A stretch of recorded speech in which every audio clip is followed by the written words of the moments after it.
Good morning, everyone. I am Warid Ahmed. And I'm Abdul Majid. This is Smashy Business Show, and it's the 27th of January today. It's a Monday. Ooh, Yeah. We're off to another week. It's the last week of this month, though. Yeah. The fifth week. You know, somebody said, it really made me laugh. They went like, I feel like I lived 5 months in this week. It's been the longest week ever. Longest month ever. I guess it's the first month everyone feels like that, but if you think from the other side, from my perspective, it passed really quickly. We're into the new year and the 1 month is gone. We only are left with like 11 months. So yeah, going quickly as well.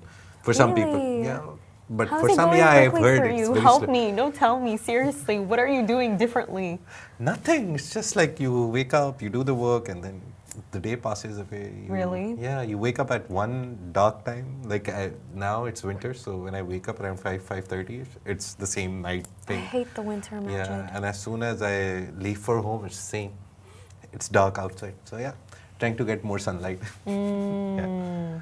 What happened to your hair? My hair? That was Listen, let me tell you. So basically, my entire life, I've been slicking my hair back. I've actually been brushing it. And to anybody who has curly hair, they probably think I'm psychotic for that.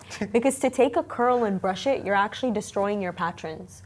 Oh. But I brushed it because that's what Sudanese culture is. Like, there's no such thing as, having, like volume. But I realized something. I'm going to get a receding hairline if I keep like slicking my hair back. No, I mean it. Imagine being like 20 and you have a receding hairline. That's embarrassing. Do I have that? No, I think you're good. I think you're good. You haven't reached that state yet. No, it's I okay. think I have a receding hairline, but it's just like it's covered because. But it matches you though. Oh, okay. It's I have a big not there. forehead, No, so- it's not. It's not there. Listen. It's not there. It's not there. I just imagine because imagine you keep slicking your hair back. By the way, the second I would leave work and I'd get in the car, the first thing I would do is the hairband that has my hair tied, I take it off. And then I wouldn't care how my hair looks after that because I would get a headache from it. And I was like, you know what? I just need to embrace the curls and keep it moving. I'm forcing myself to do it. Richard's wife. She became a Yeah, certified I saw her trichologist, stories. right? I saw her stories. Yeah. Recently, honestly, my hair started falling. Yeah, and she's taking think 3 it's people, the stress. and she's going Yeah, to I consult saw them. it. You can I be saw one of it. them. Yeah, the Ham's hair, right? That's the product. So Yeah. she became a certified trichologist. Consult her, ask Rich, Oh, take her number, wow. and most probably you can get free suggestions for everything. But So what's it that's- called?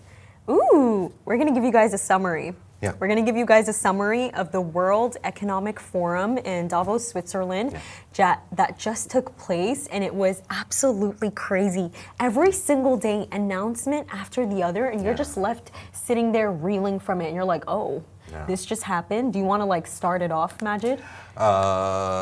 If you start with UAE, Her Highness Sheikh Al Latifa, she led the delegation. Dr. Thani was there. He's the UAE Minister for Foreign Trade. Abdullah Al-Marri, Abdullah Al-Mari was the there. UAE Minister of Economy. Yeah, he was there. So mainly the people related with economy, finance, and all these guys from UAE, they were there, and they did a lot.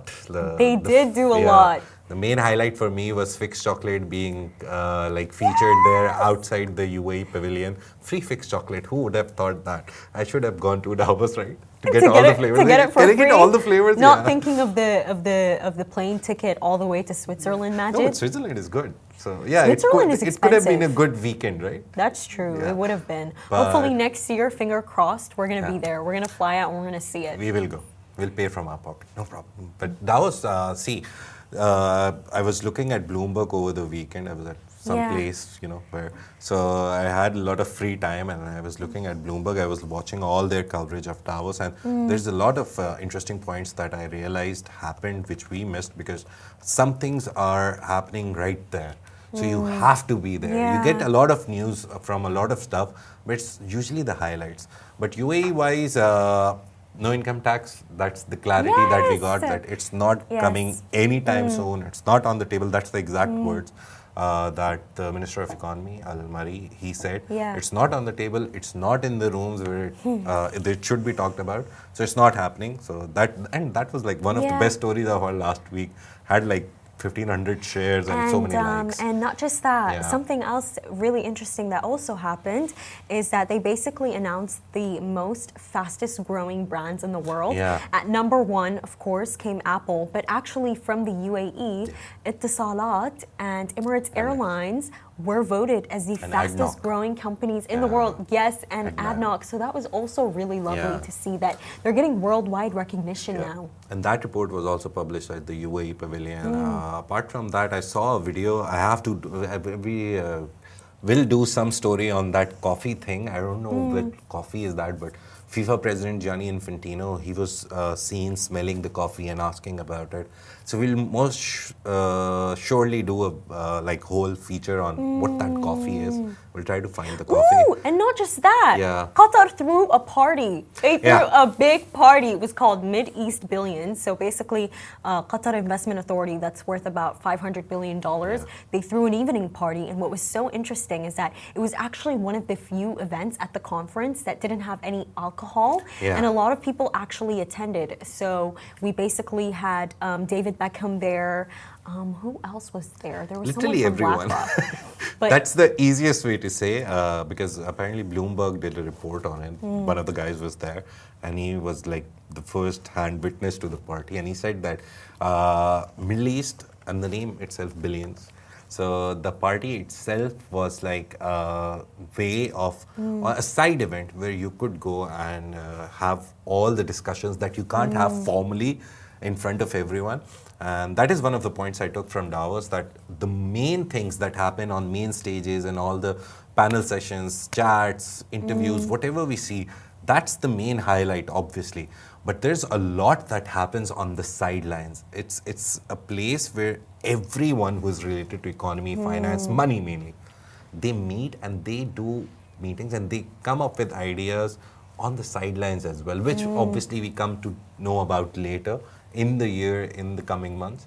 But that's the importance of Davos. That's the importance of World Economic Forum. Yes. And that's the importance we also saw at FII 8. I just wanted to draw parallels between them. FII 8 happened last year. Our CEO Rich was there. He witnessed whatever was happening there. Yeah. And it's called the Davos in the desert. So Saudi Arabia, that's the main place where it happens. And they're trying to build a World Economic Forum. And the funny thing that interestingly I noticed, I don't know if anyone will agree or disagree with it, but the funny thing is that World Economic Forum, it was still the same faces that we see every year. It's been like 30, 40 years now World Economic Forum has been happening. And we see the same faces every year, and we see the same ministers and all these official people going there. At FII 8, what I noticed interestingly, there was a lot of new entrepreneurs coming. So FII 8 for me was more targeted towards the new people, the younger generation. Davos has become sort of a place where I think it's something professional. yeah, but Davos has become a very old people coming and talking about formal stuff. FII 8 was for me more young people coming and talking about the future. Davos is still the same idea that, oh, we should collaborate. Even their agenda this year was new world collaboration and something. But if you look at it, everyone was tooting their own horns. Everyone was like, oh, we did this country did this, we're the greatest. There was a lack of collaboration, to be honest, that I saw.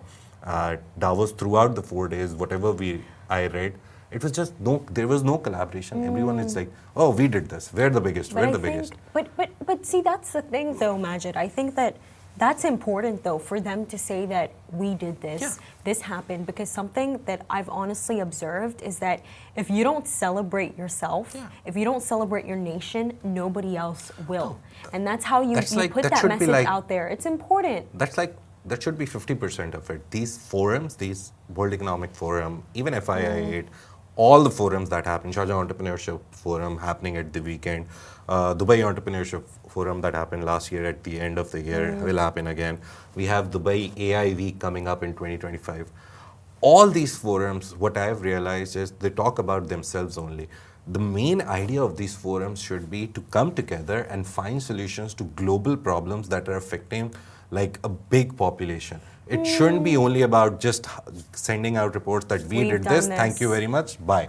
You should be talking about the future, what you will do, what the countries of the world will come. World Economic Forum, to be honest, and has that a did very happen, by the way. Like, for example, I think a major milestone at Davos that occurred was the fact that Syria's foreign minister attended. Yeah. And we've seen what Syria has been through because of Assad's regime, and the fact that they were able to have this first a foreign visit, like this is such a huge milestone for them in their history to attend such a prestigious event like that, because they didn't attend before. And not just that, Syria's they weren't invited because of Bashar. That's the main point. But Syria's foreign minister, he actually also announced that they're willing to accept foreign trade, that they're willing to open up their market. So the way that I see it, to be honest with you, is Davos is a celebration in itself, because you know how you said it's the same people that come every single year. Last year, specifically with like food stands at the Emirati Pavilion,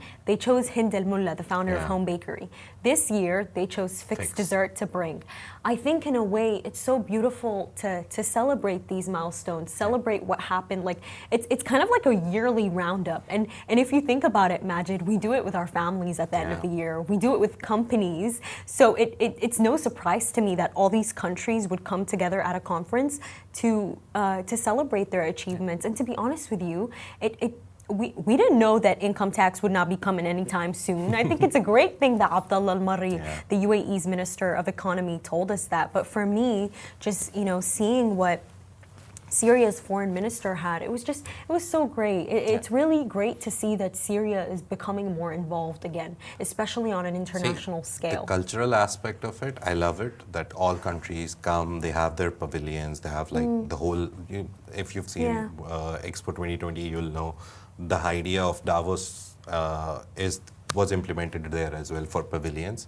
So countries come. The cultural exchange part, brilliant, best thing that can happen. But the core of the event, World Economic Forum, is economic activity and collaboration.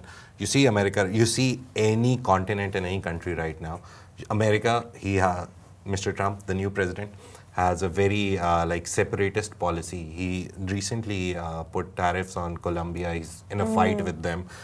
He said that we did a report by Washington Post, Washington Post, the other one, that America is stopping aid to every country apart from Egypt and Israel. So you look at it, World Economic Forum should have brought in these people together. They should have sat down and discussed that how we can make trade more easier for all over the world. Not just, we did this, thank you very much, bye. Why do you think they throw a party, Majid? Why do you think Qatar's investment authority would throw the Mid-East billions? There's probably conversations that happen that we're not aware of. No, I just think that's what it is. Always remember, the backdoor conversations will always happen. The problem with backdoor conversations is between private companies.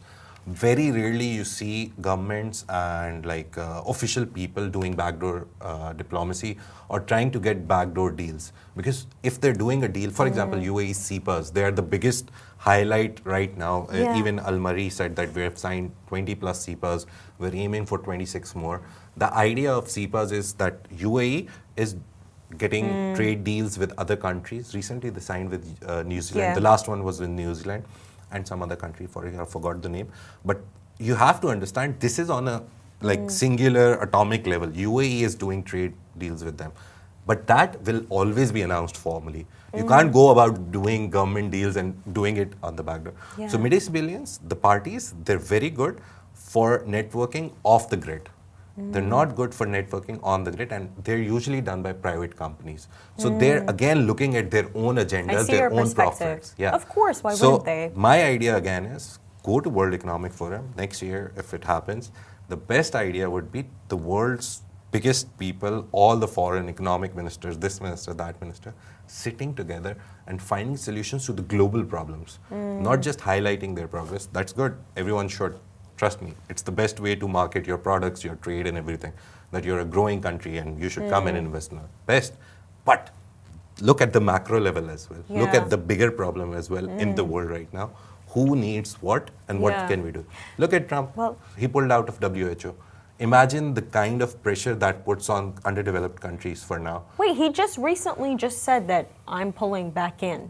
No, he will not. He signed an executive order that takes like I think now. he was sued by how many states? If he has signed an executive order, if he wants to come back on it, it'll take him 90 days to come back on it. For 90 days, see. at least, US is out But of it. Majid, speaking of Trump, there was also one more thing that happened at Davos at the World Economic Forum. So essentially, after Donald Trump's inauguration, he was discussing which country he's going to visit first as his foreign visit. He said that usually we visit the UK, but in 2016, when I first became president, I visited Saudi Arabia, and that's because King Salman offered me $450 billion.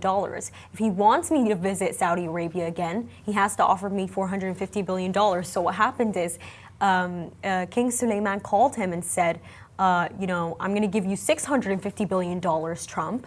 Make Saudi Arabia your first visit. And Trump said yes, but then you know what Trump did? He went to the forum and he announced that for Saudi Arabia to be my first foreign visit for his 47th presidency, they have to give me $1 trillion, which is literally what the Saudi Public Investment Fund is almost worth, which is completely insane to ask and request for. So, you make an interesting point there. Talking about.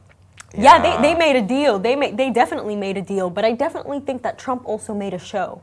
I think he joined definitely by, made a show there. I don't know, Skype, Zoom, whatever they used, but he joined there by that. And the worst part about the video conference was that he also told the world, the Middle East basically, to drop down the oil prices.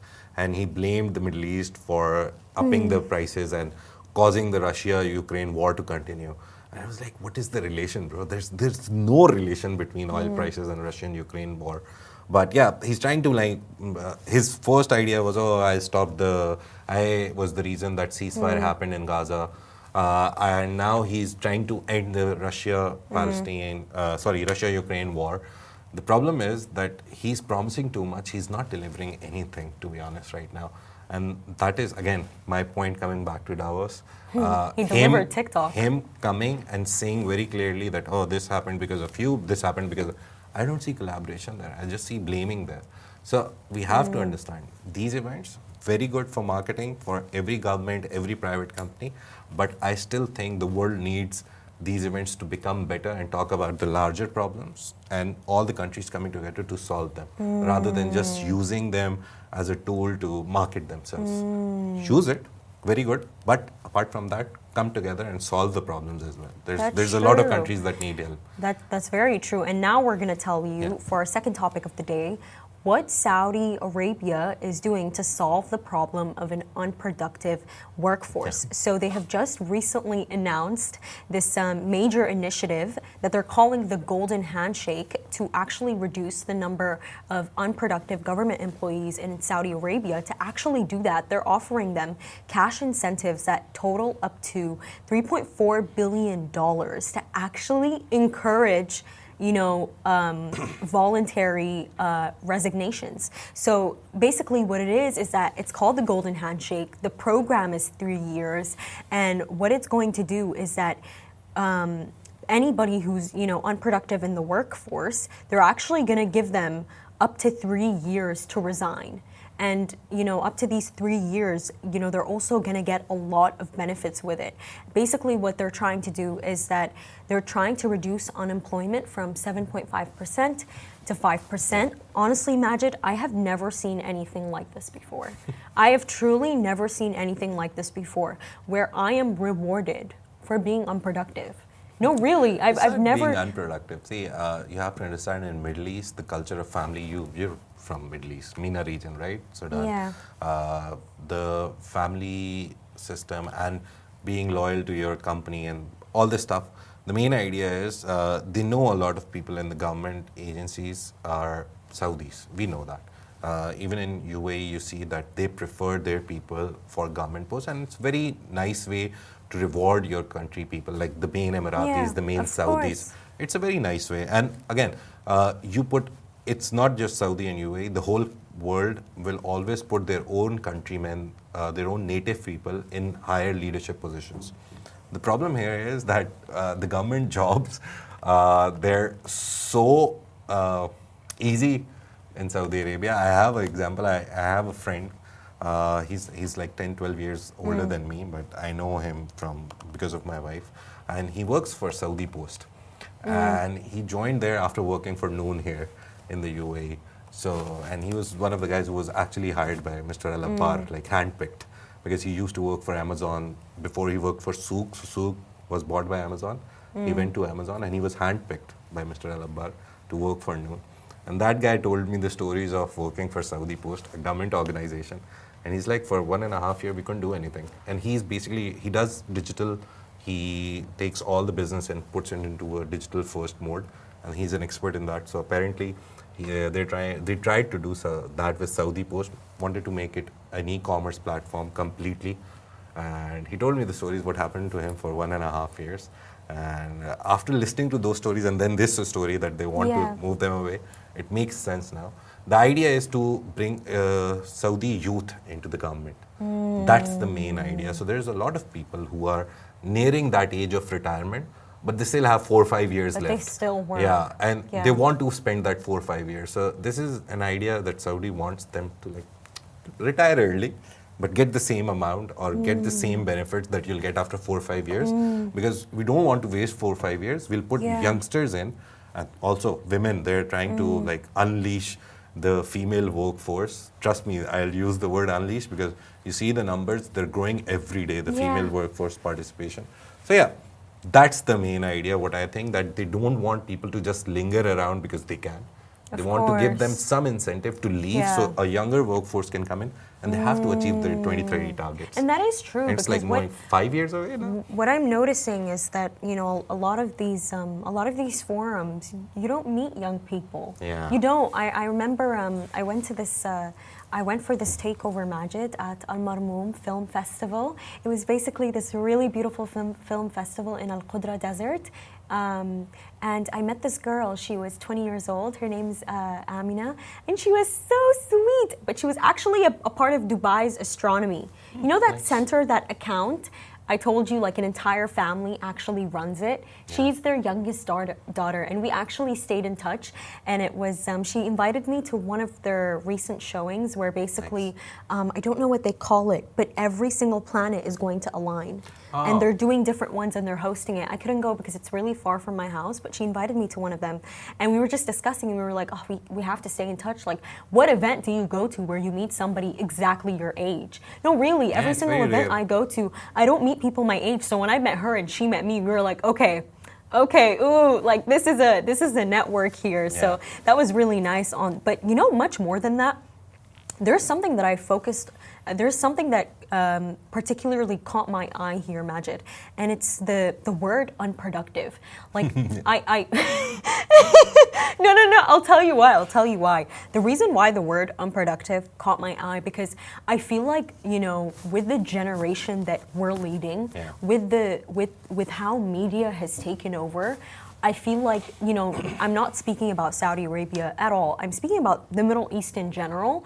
I feel like unproductivity has actually increased due to the rise of media. And I was having this discussion with, you know, one of my family friends, and we were discussing how some social media influencers are not supposed to be awarded. Like, why are you, no, like, I'll explain it to you. No, I'm not being evil here. It's just more of like, for example, if you're somebody going on YouTube and you're like drawing faces, you know, you're drawing beautiful faces, or you're teaching us all how to crochet, or you're teaching us like very difficult engineering equations, you're making a difference. You're achieving something here. There's some kind of talent going on. But if you're going famous for shaking your stomach, or showing your body, or just like pouring tea. No, I remember, I forgot what story this was, but there was a man from India that came all the way to the UAE, and he was awarded for pouring tea like this. And listen, that's great. No, Bill really. Gates actually went to his tea stall in India and he became viral from there. This is what I mean. So if somebody like that, for pouring tea like that, that's great that they gave him that opportunity and his life changed. Listen, like, anybody's life can change in a day. I'm happy for him, don't get me wrong. Media. But you need to think about something. What do you think the youth are thinking? right? They're We going to should school every party. single yeah. They're going to school every single day, and they're like, okay, wait a minute. Why should I study? Why should I be curious? Why should I have an education and actually care about the world and try to achieve something if I can just shake my stomach and everyone's going to support me, or I can pour tea and I'm going to get an award for it? Does that make sense? I truly feel like because of media, there's this sense of curiosity is almost lost on people. Yeah. You know, and this is why for me, like Majid, I'm so hesitant about doing anything with social media because I'm so, in my mind, I'm so aware that anything you do impacts people, it impacts perception. So no, seriously, think of our youth. I think we're really in trouble. The generation that we're leading in, they're probably gonna be like, why do I need to go study engineering or medicine when I can just go make money? From on social social media. media from shaking my stomach. You know that guy who shakes his stomach and he gets so many views from it and he makes so much money from it? It's like, Thankfully, I don't. it's like, listen, don't get me wrong. Some like things in social media, like for example, Love in Dubai. You know what I mean? They inform people. You know, they inform us as a society. Yeah. They give us positive news stories to look forward to. That's making a difference. Do you know what I mean? It's talent, but what I'm seeing nowadays, there's no talent, and it's like I have to think to myself, all those people who went to school, I am so scared for them. What are they thinking to themselves? I can just drop out and go do whatever I want. Feed pictures on OnlyFans. Exactly. This is what I mean. Like, this is why there's a rise in unproductivity. People are not motivated, and it's like it's just honestly, it's so sad to see. No, really, it is. Your point is backed by numbers because OnlyFans did like record numbers last year. The guy who created OnlyFans, he sold it, but only in profits he got like 3 or 4 billion, like just because he made it and sold it. Yeah, he just made it and sold it. So yeah, your point is completely true that people are. There's a very big example. It recently happened. Everyone covered it. Our Love in Islamabad pages and all the Pakistan pages, they also covered it. There's a PhD candidate from Pakistan. She was doing PhD in the US. She got grant and everything. She randomly stopped doing YouTube, Instagram, and anything. She's like, I'm moving to OnlyFans. Wow. Yeah, and she's doing the same coding and everything, but now she's doing it on OnlyFans because she's like, the payout is better. So this is what I mean. You have to understand people that only care about money. Yeah. They only care about money, and it's so sad to see. And it's like I remember when I was reading Robert Kiyosaki's Rich Dad Poor Dad. Yeah. What essentially happened in the book Majid is I've read the book. Kiyosaki. He started working for his rich dad, his Yeah. dad's friend, and he wasn't paying him. And then his dad got really mad, and he was like, "Why are you working for someone who's not paying you?" And then Kiyosaki said, "It's because of the fact that he wants me to feel how it feels to work for your own company, where at the beginning stages you're not making any money." And so I think that curiosity, it's lost on a lot of people, and they're unproductive because all they care about is making money, which is great, keep yourself afloat, but there has to be some kind of beautiful incentive to make a difference there, to make an impact. Regarding this story, I think the unproductive word is also about teaching old horses new tricks.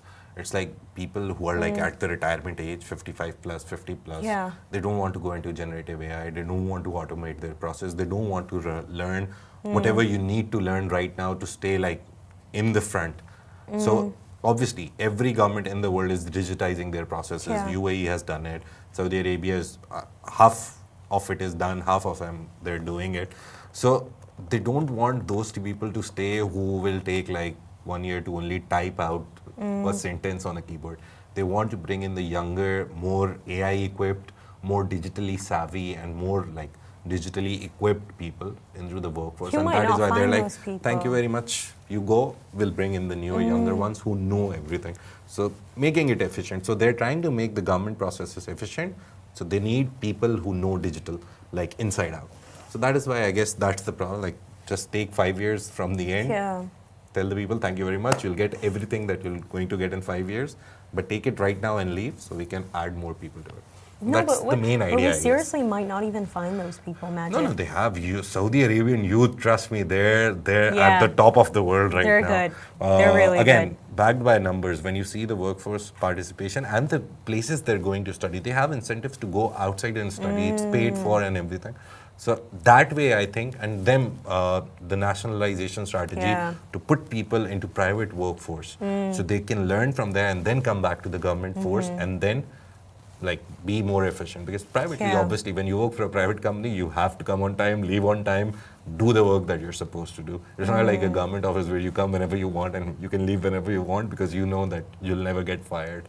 So yeah, that's the good thing that's happening. So we'll see a change soon enough. And we've seen Saudi Arabia has changed dramatically over the last 5-10 years. And by 2030, you'll see a completely 180 degree turn for Saudi Arabia. Yeah, of for course. Sure. Yeah. And finally, for our last topic of the day, we're going back to Dubai, and we're going back to one of our favorite topics, real estate. So, Andrea Bocelli has just purchased a home with Bugatti by Bugatti, the really famous real estate developer.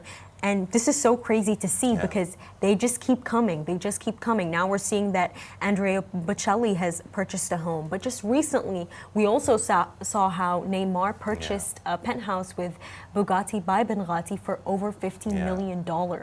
And Majid, when I take a look at this story, I think that it's so special because I don't think anybody actually deeps this, but the co-founder and chairman of Bugatti, Mohammed Bugatti, do you know how old he is? He's very young. He's 29 years Yeah. old. He's 29 years old. And, I know that we always speak about these big giants like, Al-Tayr, Al-Abbar, Al-Hattur, the Sejwanis.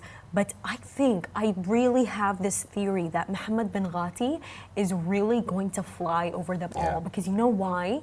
He started before they all did. He started before they all did. I remember I was watching this video of Al-Abbar. He has time on his side. Exactly. He has time and he has age on his side. I remember Al-Abbar was saying that I started in my late 30s. And obviously we've seen the empire that he's built with A'mar. But Mohammed Bugatti, he's so young, just 29, under the age of 30. And he's built a portfolio that, by the way, according to Forbes, Middle East, has a value of over $10.9 billion, not million, $billion. Imagine having that much power at the age of 29. And not just that, their projects, they have so many of them. We have Bugatti, we have his collaboration with Mercedes, and he also has Jacob and Co. So for me, when I see his story, I find it so inspiring because this is someone so young. And we're actually going to see him at Sharjah Entrepreneurship Festival. He's going to be there, Mohammed Bugatti. And honestly, Majid, I am so excited to interview him. Let me tell you, I'm completely excited because I think that he's leading the future of real estate. And we're seeing it happen right here. The very smart move. That the only thing that I think when I think of Mohammed Bugatti is he made the smartest move. He went into luxury property in Dubai. Because we know in America there's like 1,000 luxury properties, these branded residences as you call it. In Dubai still it's a booming industry. It's not like saturated. So him going for branded residences as the niche, as the USP, that's the best, smartest move I've seen in recent. The new guy, Rizwan Sajan, I know he came up with the 1% plan. That was like one of the disruptions that I saw in the market. And now this is the disruption that I've seen, that he immediately went for, no, I'm not building this. Maybe on the sides, yes. But the main idea is I'll sell branded residences. And it takes a lot of time to build those. I've seen the Bugatti groundbreaking right in front of me. My office was like 2 buildings away. So every day I would pass and be like, okay, what are they building? So so it's a great project. It's in the center of Business Bay, very close to the metro. So it's access-wise, it's also good because Business Bay is very notorious for traffic. But it's at the very start of Business Bay. So that way it's accessible as well. So it's going to be a great project, and Definitely. him being so smart is the best thing that can happen to UAE and Dubai right now. And so young. I think it's also so inspiring for the youth to see. It really is. And you know what actually got me thinking on all of this? It was just my cousin. So basically this weekend we went to visit my aunt. She just moved to Sharjah. And on the way, obviously, we had to take like 2 cars there, Majid, because my grannies were coming, my aunties were coming. And I remember me and my cousin were talking. And we were at this area, I think it was Al Garhoud. And then my cousin was telling me, like, Ward, look around you. Like, by the way, these real estate developers, they don't just make luxury homes. They actually set up in spots that are extremely populated with people, but you'd never realize it. And then, he started telling me about Mohammed bin Ghati and my cousin, like he's in his 20s. He said he's so inspiring, he's so young. So I think that his story, it's so lovely for young people to see. But just on a last note, Sharjah Entrepreneurship Festival, it's happening soon. It's going to be on Saturday and Sunday. And by the way, not only is Mohammed bin Ghati going to be there, but we have a lot of people who are coming. The Palestinian journalist, Plastia. There's also going to be the founder and CEO of Home Bakery, Hind Al Mulla. And there's also going to be Richard. So Richard Fitzgerald, the CEO and founder of Augustus Media, Love in Dubai, Smashy. So this is Smashy Business Show for you guys, a Smashy Business production under the Augustus Media Podcast Network. Do make sure to follow our newsletter on Smashy TV, and please follow us on all our channels. See you tomorrow.